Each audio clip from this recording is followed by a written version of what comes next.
Hey guys, Alberto here. I hope you're doing great today. Well, today I'd like to say that I'm very happy because we've reached a 1,000 subscribers to the channel, to the community. So thank you very much for that. I prepared a video for you recently while I was in Tulum. I hope you enjoyed it. And today I'd like to talk to you about a common situation that I've been seeing around here in YouTube and pretty much in a lot of places. People seem to be very concerned about megapixels. It's just incredible, and I'd like to talk to you about it. I prepared for you some shots that I was like digging inside my CDs still, and some memory cards and so on from about 20 years ago, a little bit more maybe. And here's some photos that I prepared for you, so you check that. I've been shooting with my Fuji film system for the past 10 years or so, and that's what, 16 on the XE2 and 24 on the X Pro 2. So here I got some images for you when I was with Nikon, and I remember I got my Nikon D1X during the tragic 9/11 in New York, and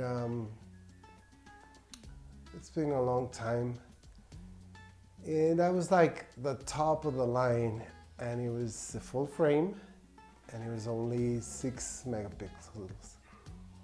With that camera, I did a lot of shootings for commercial use, as for a fashion catalogs, magazines, some billboards, and those were only 6 megapixels.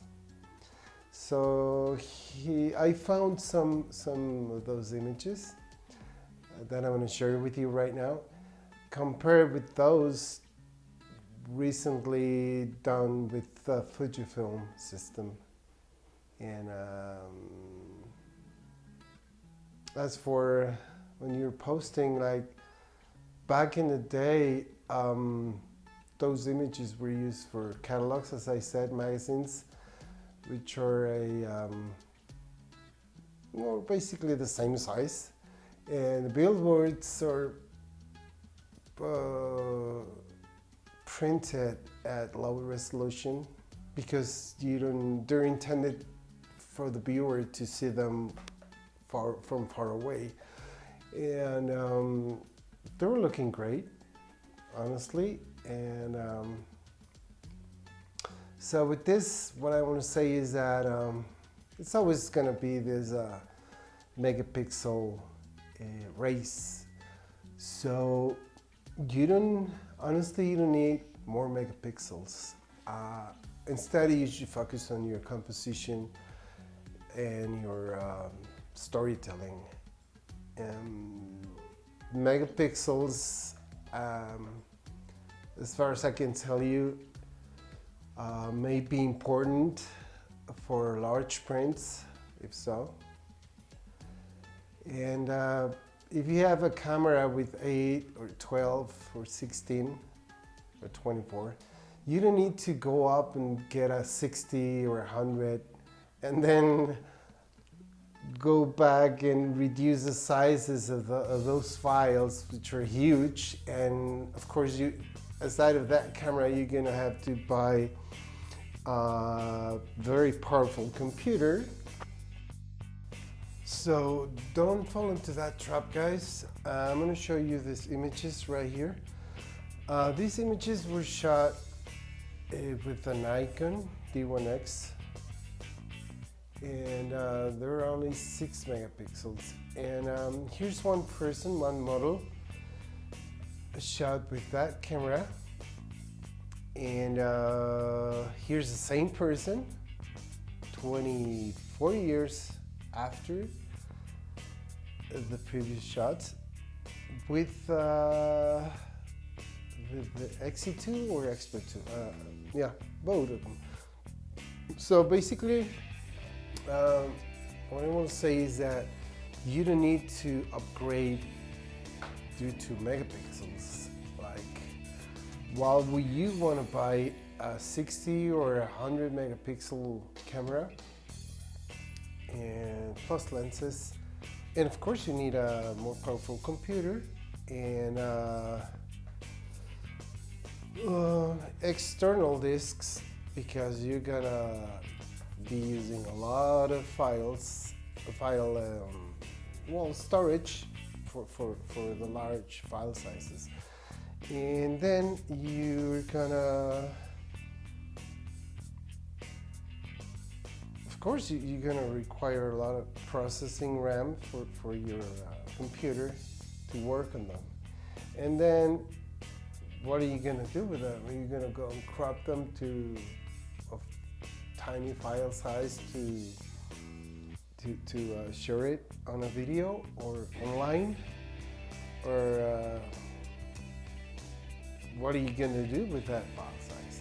I mean, if you're gonna print a huge a billboard or a huge indoor high quality print, which is gonna cost you thousands of dollars, then okay, if that's what you do, it's justified. Otherwise, it's not. Like, there's a video in my playlist where I talk about those prints, like the one I have right behind me. And you could do that with 8, 12 megapixels, 16 in this case, or 24. But again, don't consider that's going to upgrade your game, because it won't. Instead of that, if you want to get more quality in your images, then I would go for a prime lens. Yeah, get a prime lens, either a manual or whichever. Get a prime lens, and then you'll notice better image quality, not the file size, And at the end, when I'm making photos for my videos that I share with you, or when I know that I'm gonna be doing street shots or some work to share on the internet, I set my camera file size to small, because I don't need a huge file size and then shrink it to post it. So what will you need? A lot of megapixels. It's useless. So in these images you're looking at, these are 6 megapixels 24 years ago, and they were used for magazines, catalogs, and billboards.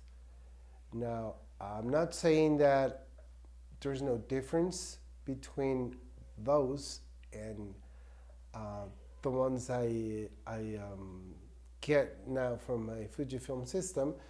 No, I'm not saying that, but what I'm saying is that you need that that's not gonna improve your photography. So megapixels will not improve your photography.